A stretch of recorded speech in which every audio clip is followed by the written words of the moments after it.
Ahora voy a dar la palabra a Tanius Karam, que va a hacer un comentario, un diálogo con lo que se expuso. Tanius es profesor e investigador en la Academia de Comunicación y Cultura, así como en el Centro de Estudios sobre la Ciudad, ambos de la Universidad Autónoma de la Ciudad de México. Su experiencia docente incluye el área de teorías y metodologías en comunicación, semiótica y análisis del discurso.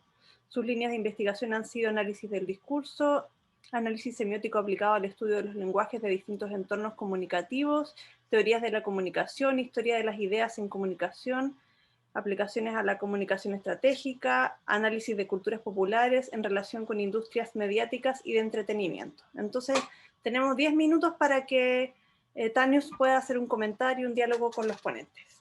Gracias. Gracias, Laura. Bueno, primero un gran abrazo a todos, de manera particular a Natalia, a Claudio. Es para mí un gusto. Yo les escuché con muchísima emoción porque, les pido me permitan solo 2 minutos comentarles. Yo estudié en el Conservatorio Nacional de Música en los 80 y el terremoto 85 me tocó yendo al conservatorio y yo estaba en ese entonces entre el jazz y la música clásica. Yo de hecho era el músico más colonizado porque era organista en una iglesia y bueno, andaba en el rollo de la música clásica, ¿no? Y tuve una novia que era mucho mayor que yo a finales y que había estado muy vinculada con los folcloristas. Las hermanas Revilla, una de ellas, Carmen, que ella me presentó prácticamente a los folcloristas que estaban vivos, a Gerardo Tamés, etcétera, y Adrián, y bueno, para mí fue una revelación verdaderamente, me latinoamericanicé, y ahí entré a un repertorio que pues no ha terminado hasta el momento, ¿no? Y bueno, escuchando a Claudio, y insisto, les mando un abrazo muy, muy cordial que espero algún día, cuando esta terrible pandemia nos lo permita, pues poderlo hacer personalmente, ¿no? Me ha gustado mucho el puntaje que ha hecho Claudio, porque efectivamente el canto nuevo mexicano tiene características particulares que han señalado muy atinadamente. Y por ejemplo, simple para abonar a la discusión, las disidencias que hubo dentro del nuevo canto mexicano, por ejemplo, yo recuerdo, a mí no me tocó, pero me contaba Manolo Cruz, el esposo de Carmen Revilla, un incidente muy fuerte que hubo en el Auditorio Nacional a finales de los 60 con Guadalupe Trigo. El caso de Guadalupe Trigo es un caso muy interesante que lo estoy estudiando porque él venía de Las Peñas, se coloniza, por así decirlo, entra a Televisa y en el primer concierto que él da, hay un ajuste de cuentas, por así decirlo, de lo poco que había del movimiento de Peñas y de Canto Nuevo. Le van y le gritan y cosas de estas. Yo de hecho estoy ahorita haciendo un trabajo sobre Guadalupe Trigo. Entonces hubo ahí disidencias, conflictos, etcétera, porque efectivamente era un grupo muy endogámico, cuya endogamia se explica en el difícil contexto que tenían que atravesar, conforme Claudio creo que lo ha explicado bastante bien, ¿no? Entonces, hay una especie de dificultad en la identidad del movimiento que de hecho pega al movimiento inmediatamente posterior al canto nuevo, es decir, al movimiento de los Filio, de David Aro, posteriormente digo que no tiene un membrete muy característico. Yo me acuerdo haber entrevistado a David Aro en el 90 y algo, y recuerdo haberle escuchado como este resentimiento respecto a la música mexicana. Es decir, que al interior de México, la música mexicana en el fondo se vivió con mucho dolor, con mucha frustración, sí con un cierto grado de estoicismo, pero que no logró realizarse porque no fue fruto, en primer lugar, de una revolución triunfante. Por ejemplo, en el 94 tuve oportunidad de entrevistar a Silvio Rodríguez en La Habana y ya se veía venir los estragos del periodo especial.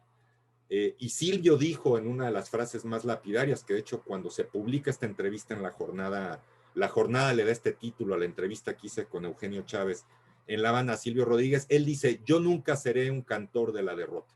Es decir, ante el posible cuestionamiento inicial que en los 90 el proyecto revolucionario cubano podría cuestionarse, entonces en toda la nueva canción hay un sentido de épica que, por ejemplo, no se puede reivindicar de la misma manera en el caso mexicano, que es un caso muy particular, porque se vive la contradicción, o sea, el gobierno mexicano es y no es de izquierda, etcétera. Entonces es muy difícil para el canto nuevo, particularmente a diferencia de lo que sucedió en otros países donde estaba muy claramente la geografía, y esto explica, tal vez no justifica, pero explica algunas disidencias como, a ver, yo no sé si lo de Guadalupe Trigo es propiamente una disidencia, más bien pues es un oportunismo que él ve de una persona talentosa, etcétera, que innova en la música de mariachi, y lo vinculo un poco con lo que también muy lúcidamente decía Natalia respecto a esta oposición el folclore y lo tradicional. Y digo algunas cosas muy fuertes, sobre todo si hay mexicanos en la sala, la completa espalda que el gran público mexicano da a la música tradicional. Yo, por ejemplo, en el texto que Claudio conoce, por eso yo no dejo de reivindicar a los folcloristas. Es decir, creo que es poco lo que la cultura le ha reconocido a esta enorme agrupación musical, de la cual pues ciertamente quedan sus discos. El primer disco que graba Amparo Ochoa, perdón, el primer disco que graban los folcloristas lo hace con la voz de Amparo Ochoa.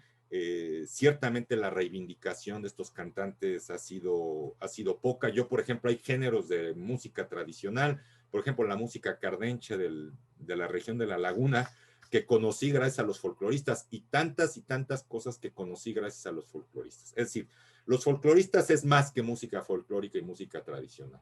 Es un proyecto integral, holístico, si se me permite la palabra, que no ha sido suficientemente reconocido, aunque tengan 40 discos en el Palacio de Bellas Artes, aunque tengan un Premio Nacional de Artes, etcétera. En cuanto al proyecto político, creo que es un proyecto que para el caso mexicano fracasó.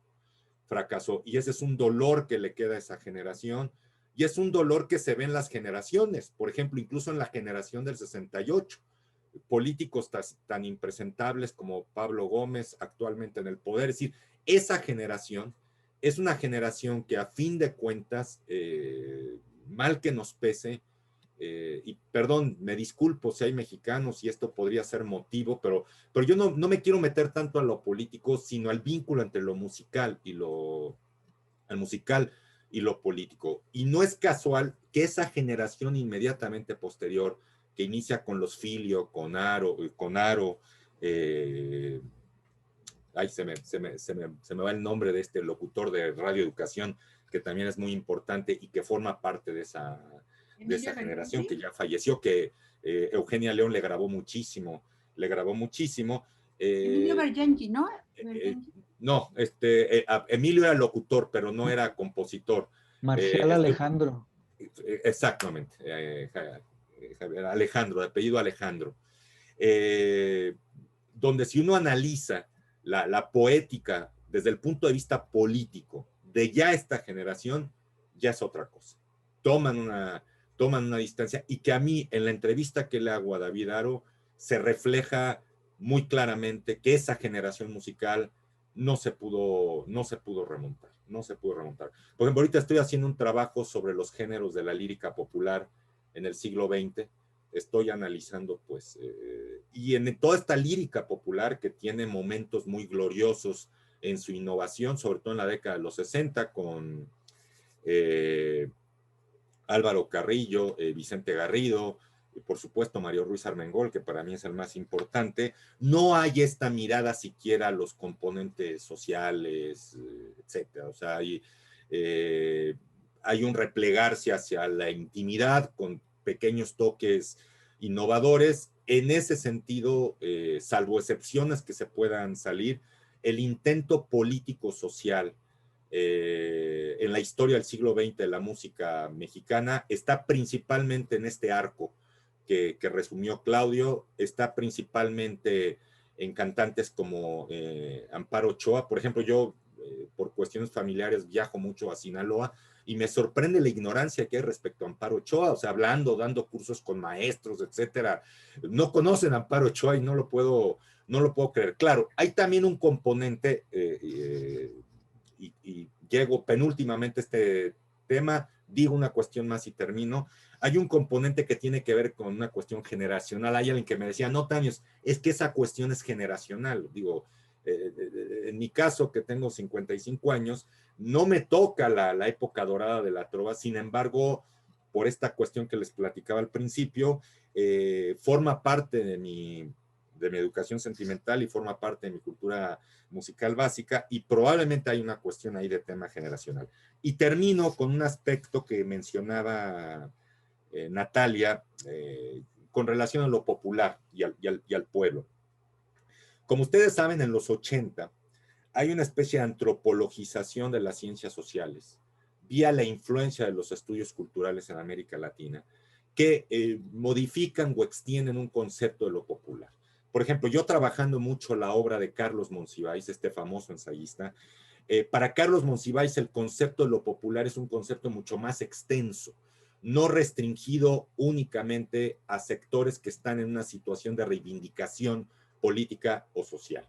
Por ejemplo, en el concepto de Carlos Monsiváis, lo popular agarra todos los estamentos de clases medias, etcétera. Entonces, la expresión popular sería en ese sentido demográficamente mayoritaria, y una parte de lo popular sí está en una cuestión de confrontación con el Estado, pero otra parte de lo popular, al menos en la perspectiva de Carlos Monsiváis y de algunos autores dentro de esta corriente de educación popular, como el propio Néstor García Canclini, no necesariamente estaría en este componente de confrontación. Por ejemplo, si uno lee un texto muy importante de Jesús Martín Barbero, de Los medios a las mediaciones, es un texto de finales de los 80, donde también reivindica pues otra idea de lo popular. Entonces, en ese sentido, en diálogo con Natalia, tal vez habría que actualizar el referente de lo popular, que en el caso de Carlos Monsiváis es un fenómeno principalmente urbano.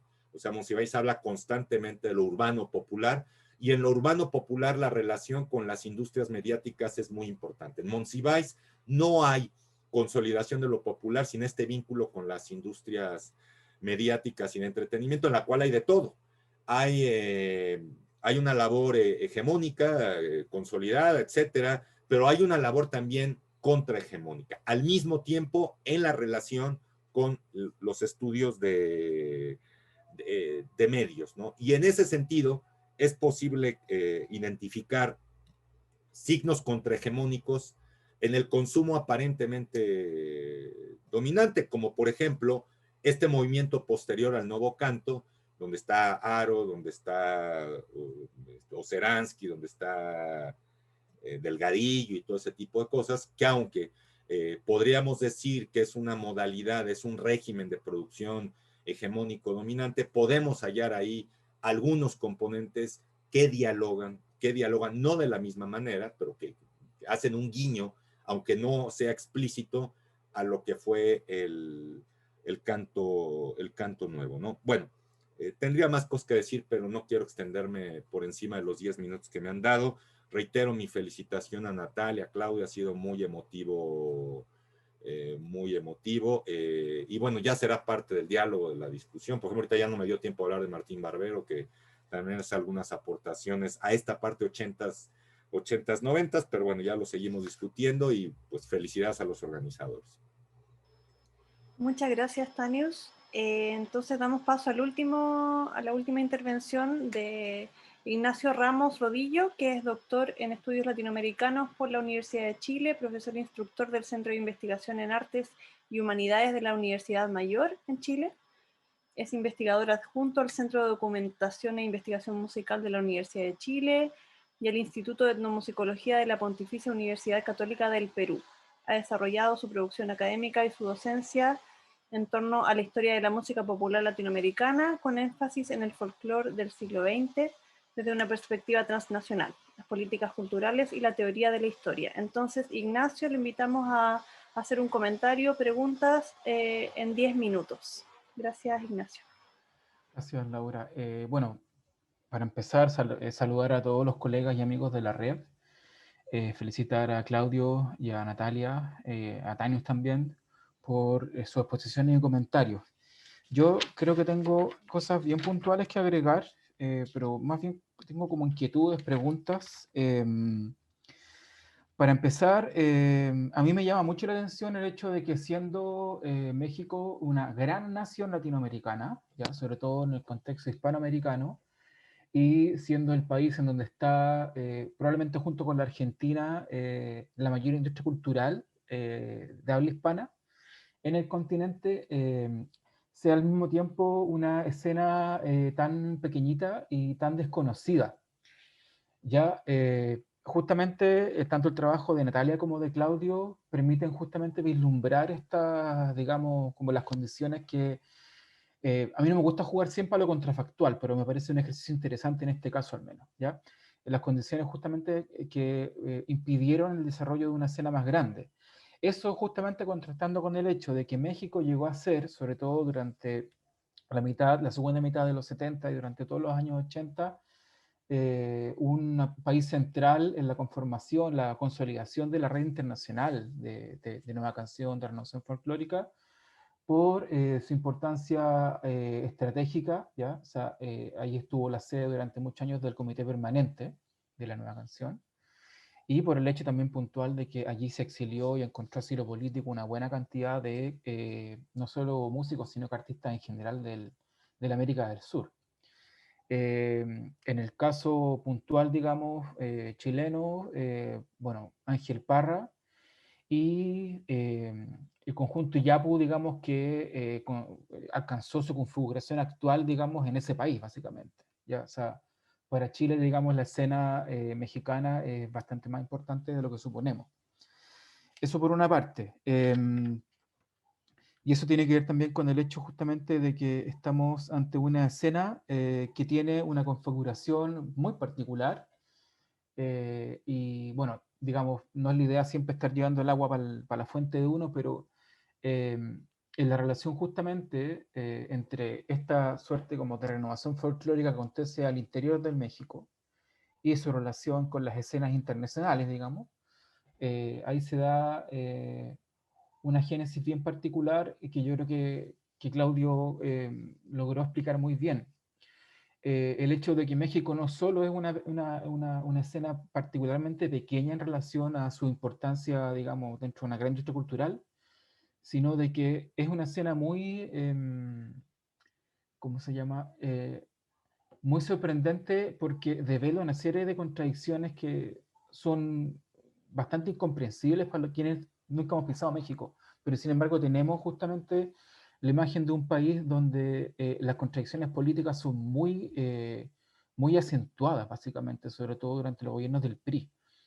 Em, Eso por una parte. Básicamente me interesó eso del trabajo de Claudio. Recomiendo altamente leer los textos de Natalia y Claudio, de verdad.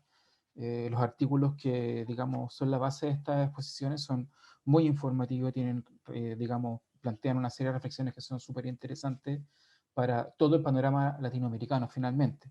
Porque yo tengo la idea también de que nos estamos reuniendo aquí justamente para poder complementar algo que, que no es que sea una deuda, digamos, pero es algo que nos podría comprometer a todos, que es justamente la conformación de una mirada transnacional e internacional respecto del desarrollo de estos géneros musicales que son de nuestro interés. A mí me gustaría preguntarle a Claudio puntualmente, ya, si bien él logró explicarnos en qué consistía esta idea del marxismo al interior del canto nuevo mexicano, si es que más allá de los meros clichés, hubo algún tipo de discusión más o menos tácita o no, explícita o no, respecto de la política cultural por una parte, digamos, del conjunto del canto nuevo, algo de eso dijiste, básicamente en relación al binomio PRI-Televisa, pero también si es que hubo algún tipo de discusión doctrinaria, por así decirlo, que pueda ser trazable respecto del desarrollo de una crítica cultural de izquierda al interior de México y respecto del panorama latinoamericano. Eso para Claudio. El trabajo de Natalia, yo tuve ocasión de leerlo también en su momento, me parece muy estimulante porque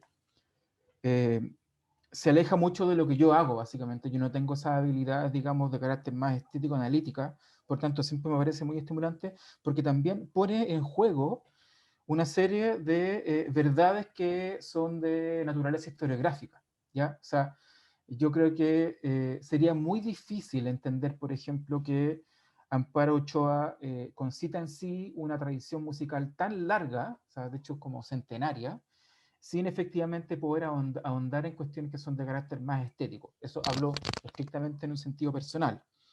Eh, a mí me encanta Amparo Ochoa, debo decirlo. Yo creo que es de las voces más importantes, no solo por su peso, sino por la belleza de su timbre, básicamente. A mí siempre me pareció muy, digamos, me pareció siempre una cantante muy hábil, o sea, muy histriónica, con un manejo, digamos, técnico impresionante. Y claro, queda básicamente también, digamos, explicado porque ella efectivamente tuvo un entrenamiento musical profesional, básicamente. Me parece también muy interesante la manera en que Natalia nos explica cómo, más allá de el significado puntual de lo folclórico en México, Amparo Ochoa establece una suerte como de renovación o superación del binomio de lo tradicional y lo folclórico, en esta idea de lo popular que además tiene una expresión concreta en su sonoridad, básicamente. A mí el tema de la nasalidad en la música popular me ha parecido siempre algo sumamente transversal en el contexto latinoamericano, ¿ya? Experto no soy, pero encuentro que hay muchas similitudes, sobre todo con que en la música tradicional y popular chilena la nasalidad también cumple una labor fundamental, tiene un lugar, básicamente, ¿ya? Está muy presente, por ejemplo, en la tradición más urbana de la cueca, que es un baile, no sé si nacional, digamos, pero bastante importante en este país. Y para la época, por ejemplo, también me parece un motivo de, digamos, me parece importante destacarlo, el hecho de que fue un atributo que justamente Violeta Parra ocupó mucho en la definición de su performance musical, vocal fundamentalmente, y que es muy interesante cuando se compara su último disco, las últimas composiciones de 1966, con todo su trabajo previo, digamos. Ahí también uno se puede dar cuenta de que la nasalidad hace parte de una estrategia, básicamente. También me interesa mucho, porque también hay un cruce con Víctor Jara, que Natalia postula en su artículo. El disco Canto por Travesura, Víctor Jara, 1973, digamos, que es un disco que ahora que lo pienso suena bastante mexicano, se parece mucho al trabajo de Amparo Ochoa, ahora que lo pienso. Pero más allá de eso, es justamente un disco en el cual Víctor Jara, queriendo volver un poco a su trabajo folclórico de los años 50, eh, justamente lo que hace es como poner la nasalidad por sobre todo en su trabajo vocal en ese disco específico, ¿ya? Entonces, ahí claramente hay también un aliciente importante para poder seguir trabajando estos temas.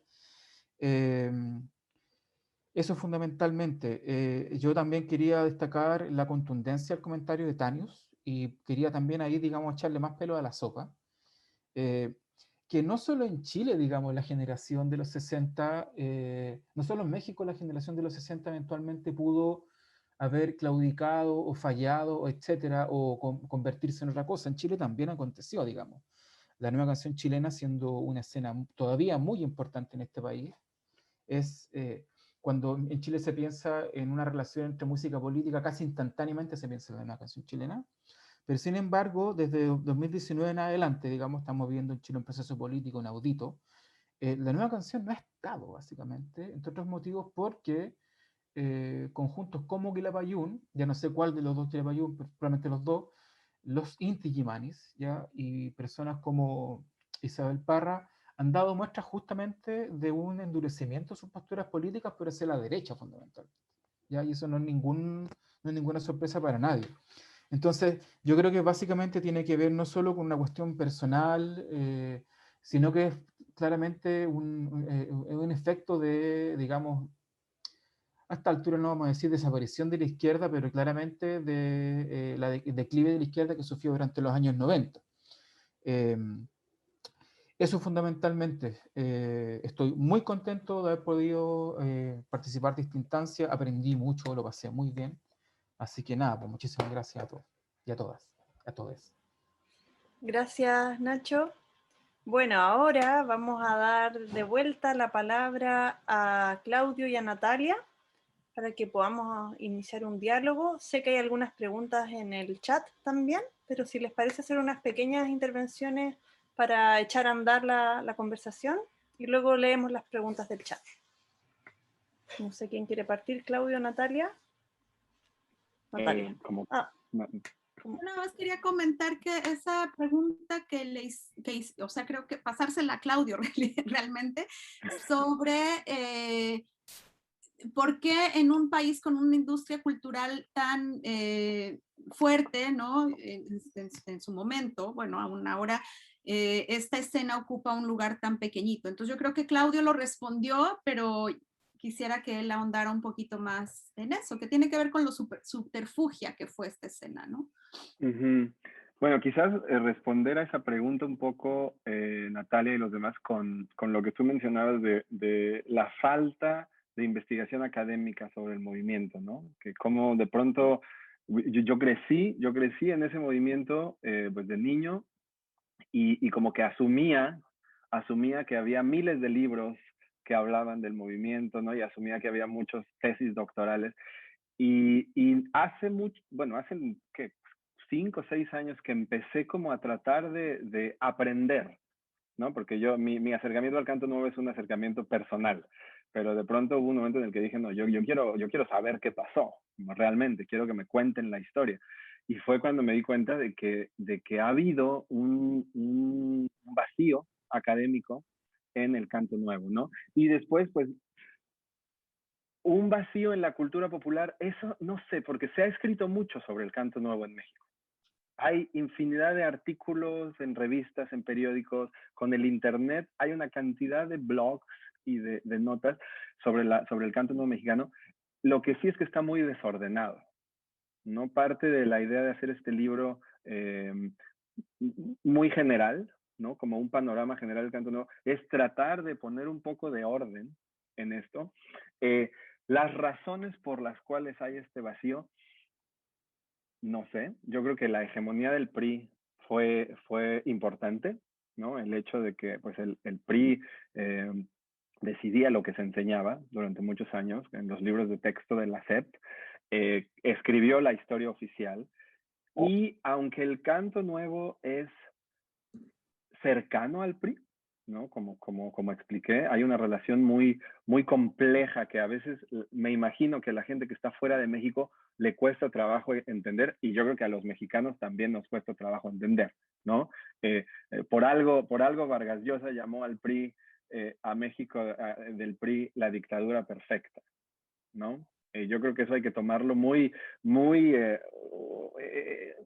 muy seriamente. Fue una dictadura perfecta, y fue perfecta porque primero logró mantenerse en el poder 70 años con una apariencia de democracia, pero fue perfecta por la manera en la que se relacionó con la cultura popular y sobre todo con la resistencia cultural, ¿no? A través de este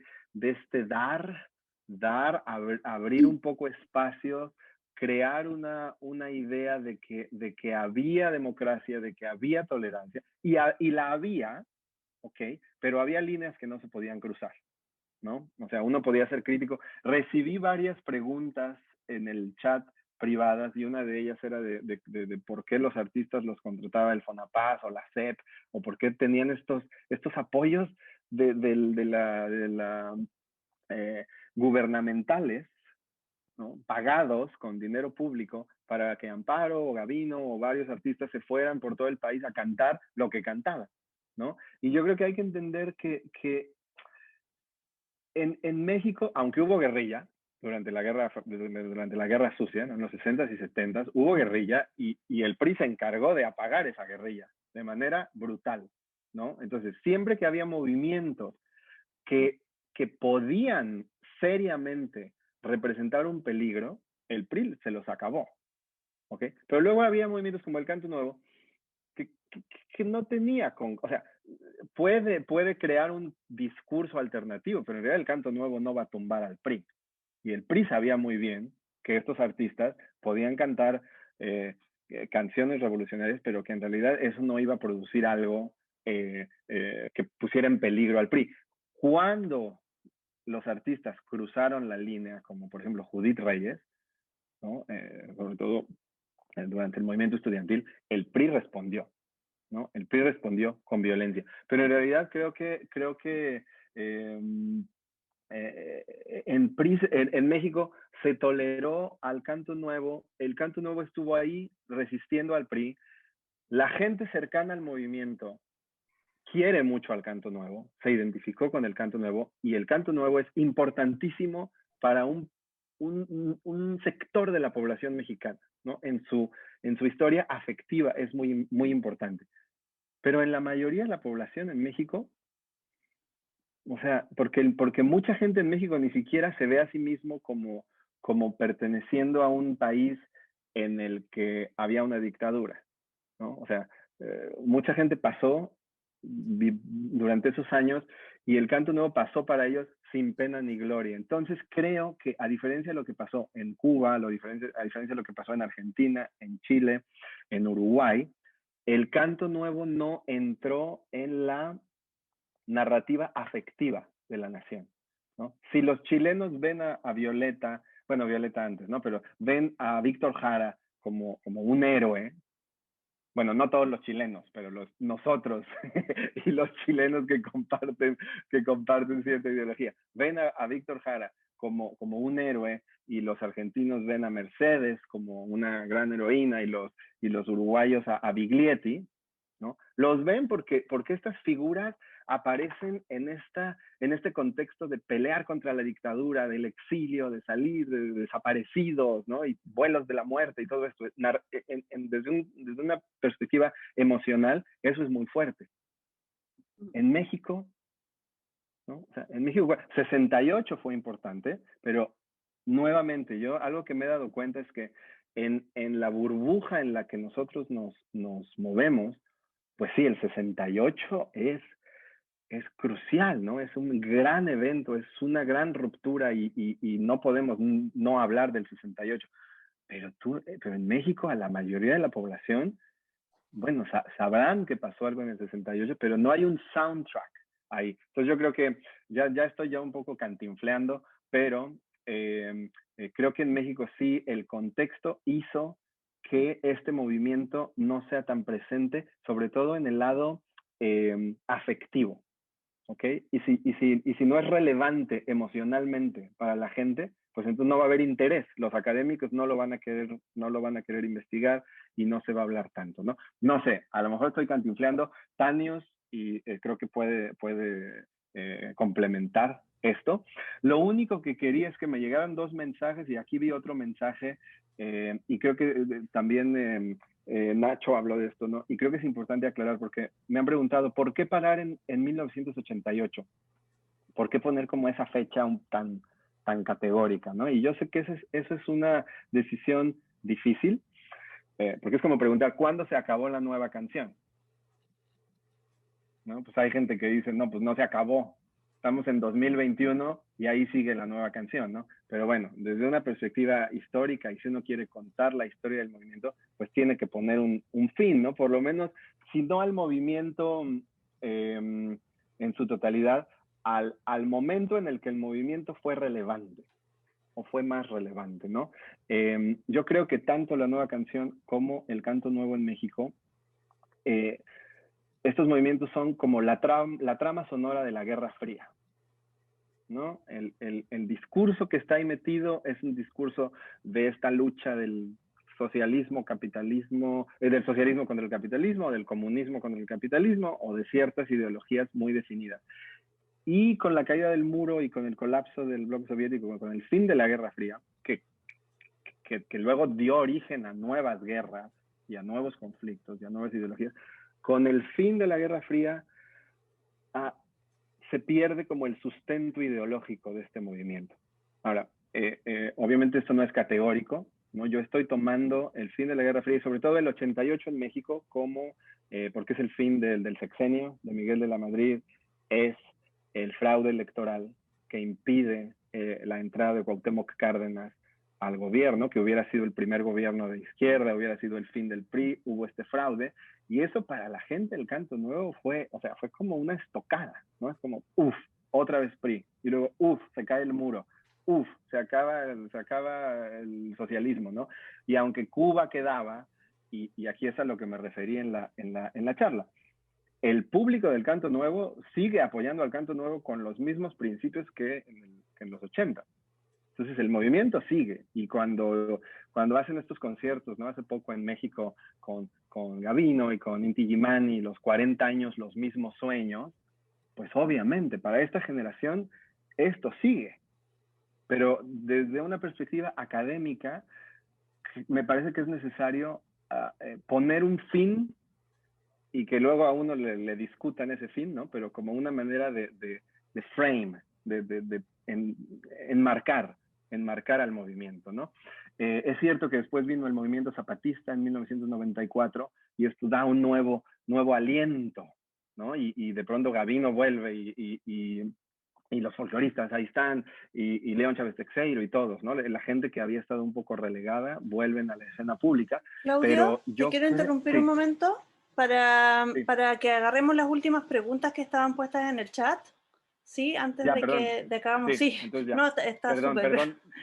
Perdón, Natalia, que no te estoy dejando hablar. Eso, ¿no? Entonces creo que el 94 sigue un movimiento contestatario, pero que tenemos que nombrar quizás con otro nombre, ¿no? Y referirnos a ese movimiento con otro nombre para diferenciarlo del Canto Nuevo.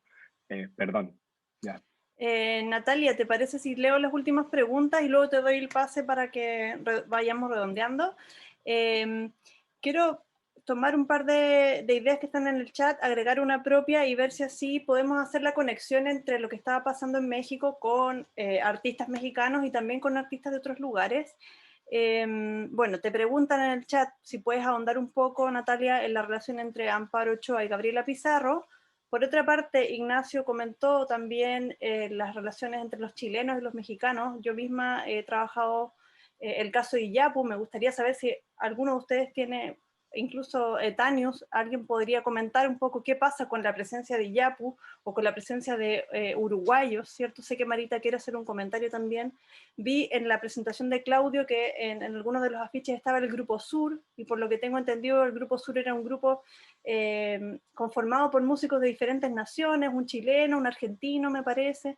Entonces si pueden comentar un poco alguien sobre estas relaciones internacionales, eso. Entonces primero Natalia, no sé si después quiere Tanius y al final Claudio. Y Marita también quiere hacer un comentario, no sé si le doy el pase ahora a Marita y luego... Voy a hacer yo nada más un comentario súper breve. Dale, Natalia. Quería comentar antes con Tanius y con Claudio sobre esta idea y respondiendo a la pregunta de Nacho, esta idea de la industria y la relación con esta escena. Creo que también aquí sería útil distinguir entre lo popular y lo masivo. Y esta escena que fue muy popular y muy afincada en las tradiciones populares, llámense tradicionales o folclóricas, pasando, digamos, de esa entuerto teórico, era muy dirigido a un grupo específico en circuitos subterfugios, no clandestinos, pero en pequeños circuitos que por elección de los mismos intérpretes decidieron distanciarse de la industria como uno de los principios también de la música de protesta. Entonces, la elección de sus foros, la elección de las disqueras, la elección, por ejemplo, de cuándo sí, cuándo no participar en la televisión, también tiene que ver con estos ideales y esto enterprise que llama Ali Kenny, ¿no? Ali B. Kenny, que es a partir de esta actitud política eran muy selectivos hasta dónde iban a permitir que el Estado cooptara eso, ¿no? Y digo el Estado porque por la compleja estructura institucional que hay en México como resultado de la revolución, ¿sí? Por ejemplo, vuelvo a la radiodifusora Radio Educación, que es una radiodifusora pública, gratuita y del Estado, pero independiente y contestataria al Estado, gracias a las herencias institucionales que dejó la revolución. Y es parte nuevamente de estas complejidades de México, ¿no? Pero fue, digamos, uno de los espacios en donde converge esta escena que decide por voluntad propia no participar en las radiodifusoras masivas donde circulaba todo lo otro, la música sentimental, la balada romántica, el bolero, etcétera, que es lo que se masificó, ¿no? Entonces yo creo que por ahí podríamos ir dirigiendo algunas respuestas, justamente también apelando a lo de Monsiváis, etcétera, ¿no? De cómo se coopta lo popular, cómo se lo manejan las clases altas y los intereses económicos, pero bueno, por ahí. Y por ahí también me preguntaban sobre la relación entre Gabriela Pizarro y Amparo Ochoa. Y aquí mi respuesta sería, más que la relación, que es algo que aún no exploro y sobre lo cual quiero investigar, lo que he identificado son muchas similitudes en sus trayectorias. La primera y que más me sorprendió cuando me enteré es que Gabriela Pizarro, ella misma era partícipe de zarzuela y cantó zarzuela. Entonces, por supuesto, y que ahí también había hablaban hace rato Nacho de la voz nasal, y claro que hay herencias remontándonos a las ideas de lo popular en el siglo XIX, en esta forma de producción nasal, que era una técnica finalmente en ausencia de la microfonía, que permitía una mejor proyección de la voz. También ahí se consolida una idea de lo popular, edificada, bueno, en lo que Scott llama la revolución de lo popular, ¿no? Digamos que a partir de la comercialización y que fueron de los primeros géneros, los cuplés, por ejemplo, los cuplés fueron de los primeros géneros en ser grabados porque se ajustaban muy bien a la tecnología disponible, ¿no? En la época de algunos pocos minutos, 3,5, 4, se masifica y se vincula también a lo popular. Entonces, bueno, Gabriela Pizarro participa de esta escena, es mayor que Amparo Ochoa, pero Amparo Ochoa fue una ávida consumidora de fonogramas desde su infancia en Sinaloa. Y ella, digamos que toda esta tradición en sus inicios, en los inicios de su práctica, ella la obtiene de películas y de fonogramas, ¿sí? Entonces, ella imita y fue como, digamos, una niña del espectáculo a partir de mediaciones y no de herencia, digamos, de madre a hija o de que ella hubiera participado en alguna compañía, ¿no? Cuando fue niña. Lo otro es que las dos fueron profesoras rurales, así es como Amparo Ochoa hace su carrera, digamos, en Sinaloa. Una carrera que después deja a un lado a favor del canto, pero que nunca olvida, y por eso también su dedicación a la música infantil, algo que también comparte con Gabriela Pizarro, ¿no? Y justamente volvemos nuevamente al tema de la educación ideológica, porque si bien en sus canciones hay todos estos recursos muy histriónicos, personajes que pudiesen parecer inocentes, hay muchos guiños a una educación ideológica desde cómo se están construyendo vocalmente los personajes, ¿sí? Más allá de lo que diga la letra, que también es bien relevante, pero también cómo se actúa esa letra usando la voz. Eso creo yo también es una cosa que comparten ambas cantantes, intérpretes, ¿no? Creo que esas son las notas que tenía. Y finalmente el movimiento, el fin del movimiento. Yo sí coincidiría en el fin de la Guerra Fría, o sea, la caída del muro y la disolución de la URSS como el evento, digamos, hito en el contexto internacional, pero que en México efectivamente en el 88 coincide con el fraude electoral que revoluciona la institucionalidad en México desde el momento en que se reformula el Instituto Electoral, Federal Electoral, etcétera, se disocia del Estado y de ahí llegamos hasta el momento actual en donde está Morena en el poder, ¿no? Entonces sí hay cierto sentido en que sea el 88, pero hay yo creo que hay un momento de resignificación en el 94 de toda esa escena porque adquiere o se resignifica a la luz del movimiento zapatista, y si se había dudado de su vigencia, ahí se ve que efectivamente estos cantos son vigentes porque finalmente están hablando también de fenómenos transhistóricos. O sea, yo escuchaba ayer la letanía de los poderosos y yo decía, está hablando del caso de Chile, ¿no? Ahora. Entonces, claro que hay una manera de contar esos conflictos de clase y esas historias que es transhistórica y que va, digamos, haciendo que perdure su vigencia, pero que en el caso del 94 y que tristemente coincide con la muerte prematura de Amparo Ochoa, sí se resignifica y adquiere una nueva vigencia por nostalgia, por el dolor que causa la muerte de ella, pero sobre todo por lo legítimo de la lucha zapatista entre la sociedad, y no quiero decir solo la de izquierda. Ahí el movimiento zapatista sí quiero decir que tuvo una amplia aceptación en la sociedad toda, donde movilizó musicalmente ya otras escenas de manera mucho más radical, digamos, ¿no? Eso, hasta ahí lo dejo. Tanius. Sí, gracias, Laura. A ver, concretamente, sí coincido con respecto al tema de la periodicidad en los 90. De hecho, el hoy anatemizado Roger Bartra tiene una serie de ensayos en los 90 que él habla de la condición post-mexicana, donde Roger Bartra trata de resolver algunas cuestiones que había escrito desde la jaula de la melancolía. México tiene el defecto que es un país que se ve permanentemente al ombligo. Es un país donde tiene un dilema atroz entre lo interno y lo externo. Y este dilema lo vieron los exiliados de Sudamérica cuando vinieron a México, que pudo haber sido uno de los bastiones de dinamización del nuevo canto mexicano, que sin embargo se repliega en el beneficio de un Estado que los acogió. Por ejemplo, Luis Echeverría, que cuando yo iba a Chile lo aman, en México lo odiamos porque es el gran autor intelectual de la Guerra Sucia de los 70, y estas contradicciones se repiten. Ahora, esto lo conecto con otro caso, la ignorancia absoluta en México de la cultura popular latinoamericana.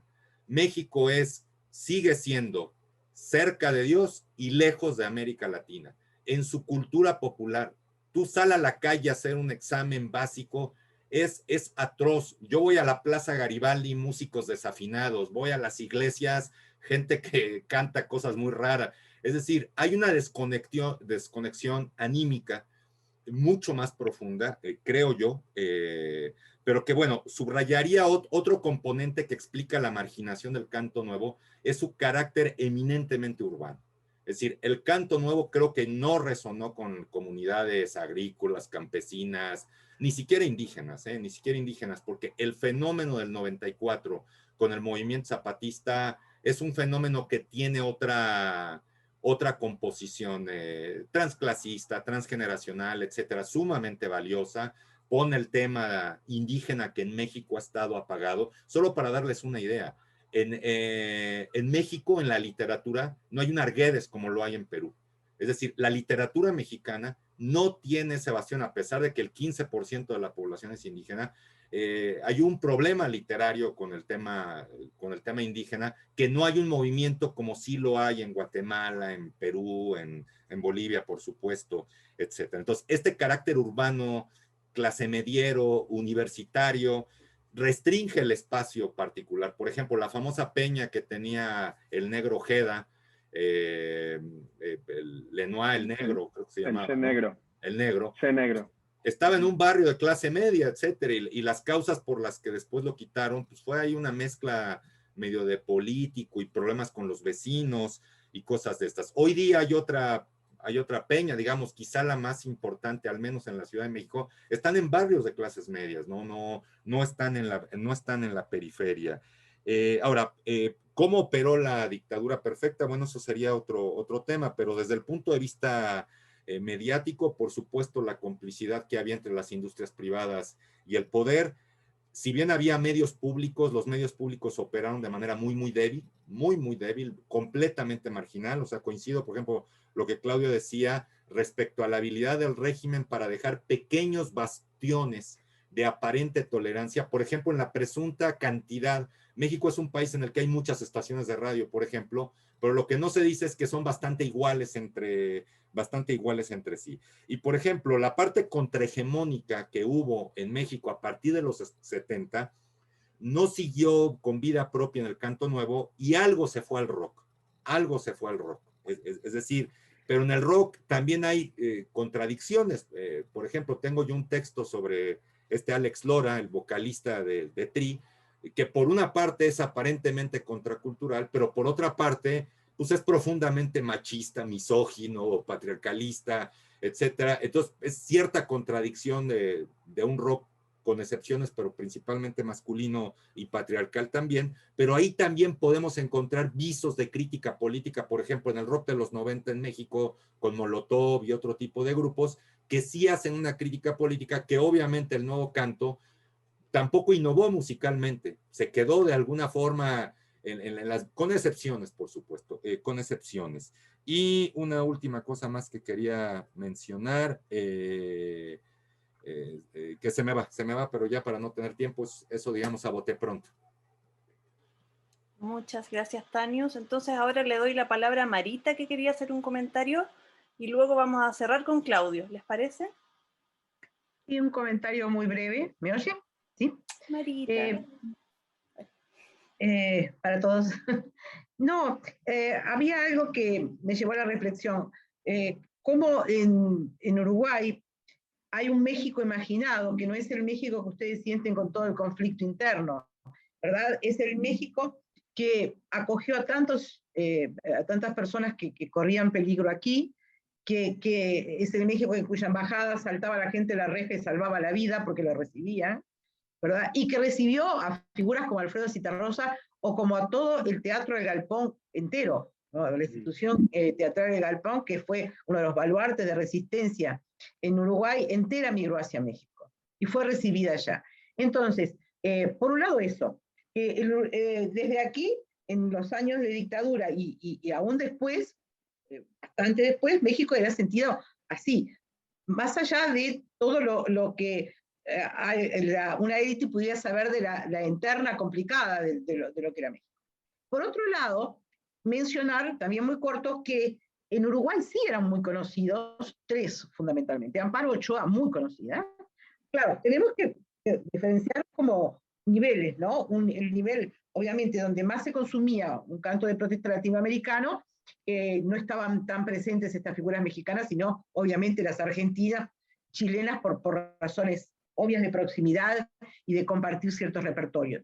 Pero yo siempre me pregunté por qué Amparo era tan bien recibida en Uruguay, y encontré una hipótesis que no lo he trabajado, pero que podía ser el hecho de que la música mexicana popular, la de los años 40, 50 e incluso antes, era súper conocida en Uruguay, porque había programas de música mexicana en muchísimas radios, ¿verdad? En esa cosa popular de la clase media que ustedes han estado hablando hoy, se consumía muchísimo, México canta, etc. De manera que ciertos géneros musicales, ciertas maneras de cantar, que Natalia analizó también, eran conocidas.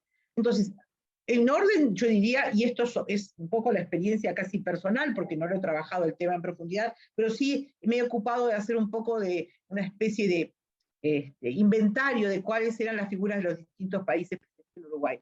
En orden de importancia, yo diría que eran conocidos Amparo, Gavino, bueno, por supuesto, y los folcloristas ya un poco más reducida, ya diríamos una élite de aquellos que seguíamos y que intercambiamos. Acá se consumieron mucho los yo debo tener alguno por mi casa, y una cosa que ya yo he publicado y que creo que mencioné en mi conferencia del congreso que hicimos, esos famosos cassettes que se armaban con una cantidad de gente de distintos países de América Latina, donde siempre estaba incluida Amparo Ochoa. El Barzón era conocida, era una canción conocida en Uruguay mucho por la gente que seguía el movimiento de canción de protesta, el canto popular uruguayo. Era solo esa acotación porque como queremos esa mirada transnacional, creo que es útil que mencionemos lo que pasaba y las miradas desde los distintos países.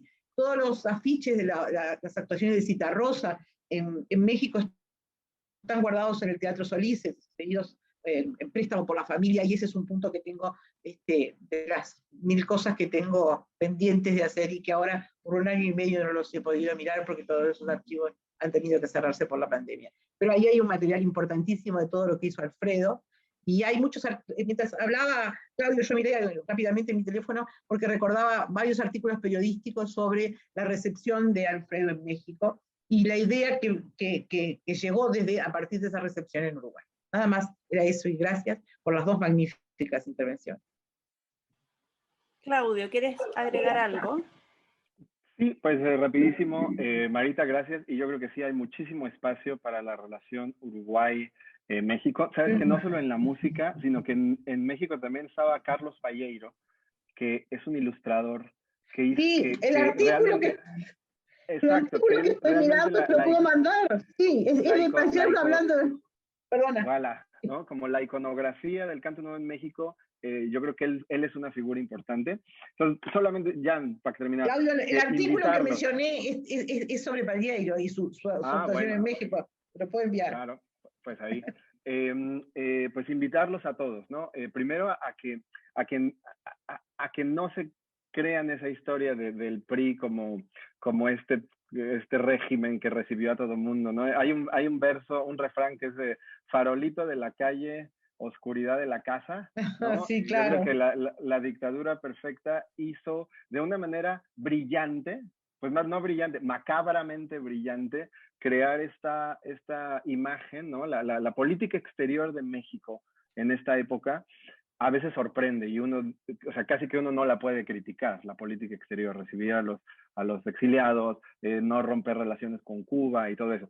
Pero hay un dark side a todo eso, ¿no? Claro. Y dentro de ese dark side es donde el canto nuevo adquiere su valor, porque el canto nuevo resistió a todo esto, ¿no? Entonces, finalmente, creo que sí hay un consenso de que se tiene que escribir muchísimo del canto nuevo mexicano, ¿no? Con una nueva visión. Entonces, bueno, pues invitar a todos, si hay acá estudiantes de doctorado o ya o académicos que quieran, pues ponernos en contacto.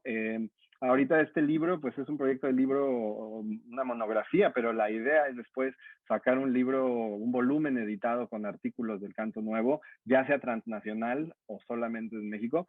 Y yo creo que es muy urgente, y sobre todo si les interesa, que vayan y le pregunten y entrevisten a los que quedan, ¿no? Porque se acaba de morir Oscar Chávez, bueno, hace 1 año se murió Daniel Tuchman, se murió Roberto González, que fue pues ahí, periférico, ¿no? Con los rupestres y todo esto, también se murió, se acaba de morir, se están yendo, ¿no? Y todavía quedan algunos. Queda Ismael Colmenares de los Nacos y varios de los Nacos, queda gente de la Peña Móvil, queda Gavino, quedan varios que ahí están y hay un saber ahí. Entonces, contáctenlos, entrevístenlos y luego escriban, ¿no? Sobre el canto nuevo. Creo que es muy urgente y bueno, hay un campo ahí por desarrollarse, ¿no? Pero pues ya, nada más eso, no tengo nada más, ya llevamos 2 horas. Mucho canto nuevo. Bueno, muchas gracias Claudio, Natalia, Tanius, Ignacio, gracias a todos y todas y todes por asistir. Quiero recordar que esto es una actividad organizada desde la red de estudios de la nueva canción en perspectiva transnacional. Quiero compartirles la pantalla brevemente para mostrarles que tenemos un próximo evento dentro de un mes. Conexiones entre la nueva canción y las escenas musicales en Colombia. Va a ser un día martes a las 12 horas de Chile, ahí tratando de combinar horarios internacionalmente. Les haremos llegar el afiche de todas maneras a sus mails, ya que se inscribieron. Quiero también contarles que esta actividad está enmarcada dentro de las actividades de musicología de la PUCB en Valparaíso. Estamos también iniciando las actividades con Javier Rodríguez como investigador postdoctoral.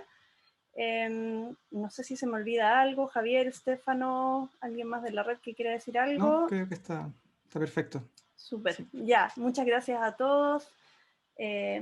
Buenas tardes. Muchas gracias. Sí, muchas gracias a todos los ponentes. Muy bien todo, fue de verdad muy agradable y aprendí pero montones. Así que nos veremos con los colombianos dentro de poco. Eso. Chao, chao, gracias. Chao. Hasta luego. Chao, chao, chao, chao. Que estés muy bien, bye.